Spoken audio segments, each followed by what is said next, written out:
Friends, welcome back to my channel. আমার channel বংলেডি শালিকাতে তোমাদের অনেক অনেক স্বাগত। আজকে চলে এসেছি আমরা নতুন আরেকটা ব্লগ নিয়ে। আজকে আমার সাথে আমার ব্লগে আছে আমার বর, কারণ আজ হচ্ছে আমাদের ফার্স্ট ম্যারেজ অ্যানিভার্সারি। তো সেই জন্য আমার বর আজকে মানে 16ই জানুয়ারি ঠিক রাত 12টা, মানে 17ই জানুয়ারি পড়ে গেছে, তো 17ই জানুয়ারি ঠিক রাত 12টার সময়, মানে কি বলবো, 16ই জানুয়ারি বলবো না 17ই জানুয়ারি বলবো, 17ই জানুয়ারি রাত 12টার সময় একদম আমার বর ঘরটাকে ডেকোরেট করে, সুন্দর করে ডেকোরেট করে আমাকে সারপ্রাইজ দিয়েছে আমাদের ফার্স্ট ম্যারেজ অ্যানিভার্সারিতে। তো আমাদের তো লাভ ম্যারেজ তোমরা সবাই জানো, আর আমাদের লাভ ম্যারেজে তোমরা সবাই কী করে জানবে, তোমরা এখনই জানলে। যাই হোক, আমাদের মানে 1 বছর হচ্ছে মানে ম্যারেজ অ্যানিভার্সারি, কিন্তু আমাদের মানে প্রেম, আমাদের লাভটা অনেক দিনের। তো সেসব নিয়ে তোমাদের সাথে সবই গল্প করব যে আমাদের লাভ স্টোরিটা কেমন। তো আমাদের এটা হচ্ছে ফার্স্ট ম্যারেজ অ্যানিভার্সারি, তো সেই হিসাবে আজকে সেলিব্রেশন। তো চলো সারাদিনের ব্লগটা দেখতে থাকো, আশা করি তোমাদের খুব ভালো লাগবে। আর আমাদের লাভ স্টোরিও অবশ্যই তোমাদের সাথে শেয়ার করব। আমাদের 2015 সালের 1 জানুয়ারি থেকে রিলেশন। তো আমাদের লাভ হচ্ছে কত বছর হচ্ছে, 15 থেকে 16, 17, 18, 19, 20, 21, 22, 23, 24, 9 বছর। তো 9 বছরের হচ্ছে আমাদের মানে লাভের মানে বছর, আর মানে ম্যারেজ অ্যানিভার্সারি হচ্ছে ফার্স্ট ম্যারেজ অ্যানিভার্সারি। তো চলো ব্লগটা দেখতে থাকো, আশা করি তোমাদের খুব ভালো লাগবে। আর যদি ভালো লাগে তাহলে please like, comment, share and subscribe. চলো। সালটা তখন 2014। পড়াশোনা নিয়ে হাইলি অ্যাম্বিশাস আমি হায়ার সেকেন্ডারিতে খুবই ভালো রেজাল্ট করে ইংলিশ অনার্স নিয়ে আমার স্বপ্নের কলেজ বর্ধমানের একটা খুব ফেমাস কলেজে ভর্তি হলাম। এবং যেহেতু আমি আমার ড্রিম সাবজেক্ট ইংলিশেই চান্স পেয়ে গেছিলাম আমার ড্রিম কলেজে, সেহেতু ছিলাম বেজায় খুশি। কিন্তু ওই যে মা বাবার একমাত্র আদরের সন্তান হওয়াতে আমি কোনোদিনই সেভাবে কোনো কাজই করিনি বাড়ির।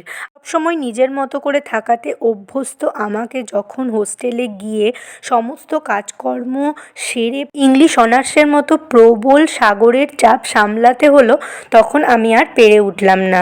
আমার ইয়ার গ্যাপ হয়ে গেল, আর আমি তখন এতটাই ডিপ্রেশনে চলে গেছিলাম, পুরো ভেঙে চুরে একাকার হয়ে গেছিলাম। তারপর অনেক দিন পুরো মানে ঘরে বসা ছিলাম।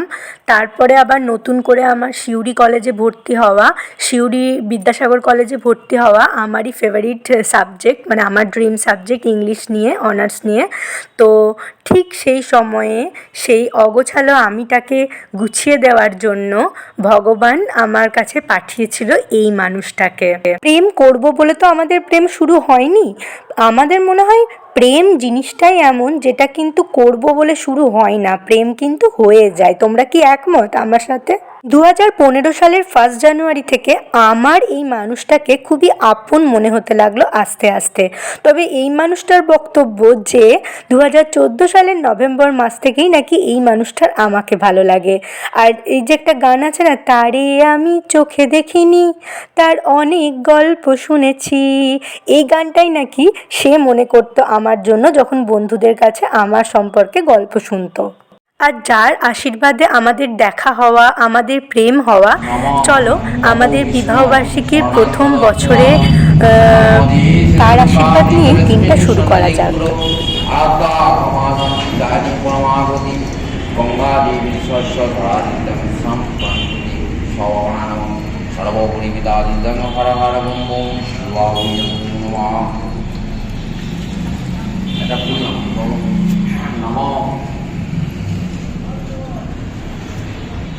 ভাইনিত্যং মহেশং রজতগিরি চারুণীবাং রত্নাকল্পজননীবাং পরশুরারূপরকীর্ত পদ্মাসনং উদ্যমানাং অদ্যচন্দ্রধারস্য বিশ্বতং বিশ্বলয় হর হর পঞ্চভক্তং অনেন বন্ধপুষ্পপত্রাঞ্জলি দেবাদিতি মহাদিব শিবায় নমঃ।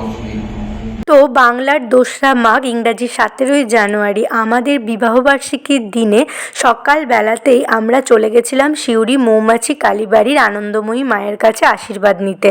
তো সেখানে গিয়ে মায়ের আশীর্বাদ নেওয়ার পরে তারপর আমরা চলে গেছিলাম রাধাবল্লভ মন্দিরে। তো সকালটা শুরু করলাম ঠাকুরের আশীর্বাদ নিয়ে, যাদের জন্য আমাদের জীবনে এত সুন্দর একটা প্রাপ্তি হয়েছে। আমরা দুজনেই এত সুন্দর দুজন বন্ধু পেয়েছি যারা একে অপরের পরিপূরক। আর বন্ধুরা, আমরা মনে করি স্বামী স্ত্রীর সম্পর্কই হোক বা বন্ধুত্বের সম্পর্কই হোক বা প্রেমিক প্রেমিকা যে সম্পর্কই হোক না কেন, সব সম্পর্কেরই কিন্তু মূল ভিত্তি হলো বন্ধুত্ব। যদি ভালো বন্ধুই দুজন দুজনের না হতে পারি তাহলে কিন্তু কোনো সম্পর্কই ঠিকঠাকভাবে পরিপূর্ণতা পাবে না। আমার বর হলো আমার সবচেয়ে প্রিয় বন্ধু, এমন একজন বন্ধু যে বন্ধুর কাছে আমার জীবনে প্রতিটি হেরে যাওয়ার গল্প নিঃসংকোচে বলতে পারি। এমন একজন বন্ধু যে আমার প্রেমে পড়েনি, আমার মায়ায় পড়েছে, যে আমার ভেঙে যাওয়া স্বপ্নগুলো জুড়ে দিয়েছে। সেদিনও বুঝিনি আমি যে চোখে পড়েছি ধরা, এভাবে আমার হয়ে যাবে। আলগোছে পায়ে পায়ে যে কবিতা হলো শুরু, এভাবে মলাট খুঁজে পাবে। সত্যি তো, সেদিন কি বুঝেছিলাম যে সেদিনের সেই অচেনা ছেলেটা আজকে এভাবে আমার হয়ে যাবে। আর এই যে এটা দেখতে পাচ্ছ, এটা হচ্ছে আমাদের সিউড়ির খুব প্রাচীন এবং খুব বিখ্যাত একটা মন্দির, রাধাবল্লভ মন্দির। তো মন্দিরের গেটটা দেখো কত সুন্দর। তো সেই রাধাবল্লভ মন্দিরেই আমরা একটুখানি ফটো তুলে নিলাম, আর গেটটা মানে সত্যি খুবই সুন্দর। তারপর আমরা রাধাবল্লভ বাড়ি থেকে বাড়ি ফিরে এলাম, আর বাড়ি ফিরে এসে লাঞ্চ করে নিলাম এবং তারপরে আমরা গেছিলাম কিন্তু পার্কে একটু বিকেলবেলায় ফটোশ্যুট করতে। তারপরে বিকেলবেলায় একটু পার্কে ফটোশ্যুট করে সন্ধ্যাবেলা ছিল আমাদের গ্র্যান্ড পার্টি। এই দেখো চলে এসেছি পার্কে একটু ফটোশ্যুট করে নেওয়ার জন্য।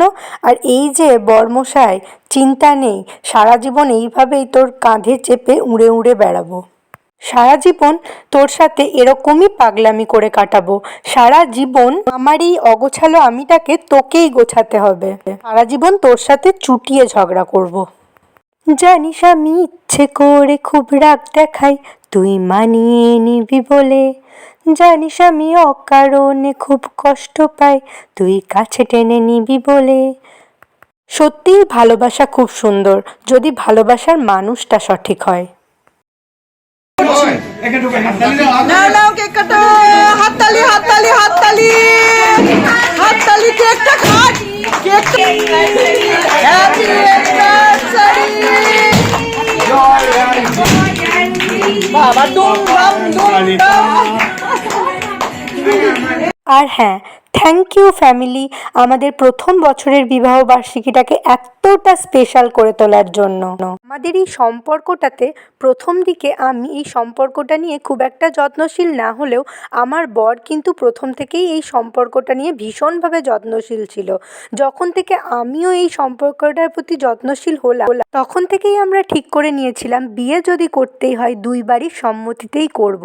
তাই আমরা যখন মানে নিজেদের পছন্দের সম্পর্কটাকে দুই বাড়ির সম্মতি নিয়ে দুই বাড়ির এত আনন্দ করে দুই বাড়ি যখন আমাদের সম্পর্কটাকে মেনে নিয়ে আমাদেরকে মিলিয়ে দিয়েছে, সেটাই হচ্ছে আমাদের জীবনের সবথেকে বড় প্রাপ্তি। দুটি মনের মিলনের সাথে সাথে দুটি পরিবারকেও যে আমরা এক করতে পেরেছি, এটাই আমাদের জীবনের সবথেকে বড় প্রাপ্তি। ঈশ্বরের কাছে এই প্রার্থনা যে সবাই যেন মনের মতো একজন করে মনের মানুষ পায়, সবার যেন মনের মতো একজন করে মনের মানুষ থাকে, যার সামনে তাকে সবসময় পরিপাটিভাবে নিজেকে তুলে ধরতে হবে না, সে যেমন তেমনভাবেই সে তাকে ভালোবাসবে। ভালোবাসে শুধুই তাকে ভালোবেসে ভালোবাসায় বেঁধে যে রাখে। এভাবেই সকলে প্রেমে থাকো, ভালোবাসায় বেঁধে বেঁধে থাকো, অটুট হোক পৃথিবীর প্রত্যেকটি সম্পর্ক। কিছু হাসি, কিছু আশা, কিছু মধুর ভালোবাসা, কিছু হাসি, কিছু আশা, কিছু মধুর ভালোবাসা, ছুঁয়ে যায় আজ মন, ভরে যায় জীবন, ছুঁয়ে যায় আজ মন, ভরে যায় এ জীবন। দেখো বন্ধুরা, সবাই মিলে কত মজা করছে, কত এনজয় করছে, সবাই চুটিয়ে মজা করছে। তো বন্ধুরা, আজ এই পর্যন্তই। দেখা হবে তোমাদের সাথে নতুন আরেকটা ব্লগ নিয়ে। আর আমার এই ব্লগটা তোমাদের কেমন লাগলো সেটা যেন অবশ্যই আমাকে কমেন্ট করে জানিও। আর যদি ভালো লাগে তাহলে প্লিজ চ্যানেলটাকে একটু সাবস্ক্রাইব করে দিও। আর যদি এই ভিডিওটা ভালো লেগে থাকে তাহলে ভিডিওটাতে লাইক, কমেন্ট অ্যান্ড শেয়ার করে দিও। আর হ্যাঁ, কথাই আছে, সংসার সুখের হয় রমণীর গুণে। তবে হ্যাঁ, এই রমণীগুলোকে সুন্দরভাবে যারা রমণ করে তাদেরও কিন্তু কৃতিত্ব এই সংসার সুখের হওয়ার পিছনে কম নয়। তাই প্রত্যেকটা পুরুষকেও তাদের প্রাপ্য সম্মানটা দেওয়া উচিত। পুরুষরাও তাদের প্রাপ্য সম্মানটা ডিজার্ভ করে। দেখা হবে আবার নতুন আরেকটা ব্লগের সাথে। আর তোমরা সবাই খুব খুব ভালো থেকো আর সব সময় হাসি খুশি থেকো। আর হ্যাঁ, সবার আগে নিজেকে ভালোবেসো। নিজেকে ভালো না বাসলে আশেপাশের মানুষকে কখনোই ভালোবাসতে পারবে না। তাই সব সময় মনে রাখবে তুমি সত্যিই ভীষণ দামি। সুন্দর হোক সকল পারিবারিক বন্ধন, কোনো ইগো যেন এই পারিবারিক বন্ধনের মাঝে না আসতে পারে। মতান্তর হতেই পারে, কিন্তু মনান্তর যেন না হয়। মতের অমিল তো হতেই পারে, কিন্তু মতের অমিল হয়েছে বলে মনের অমিল যেন না হয়।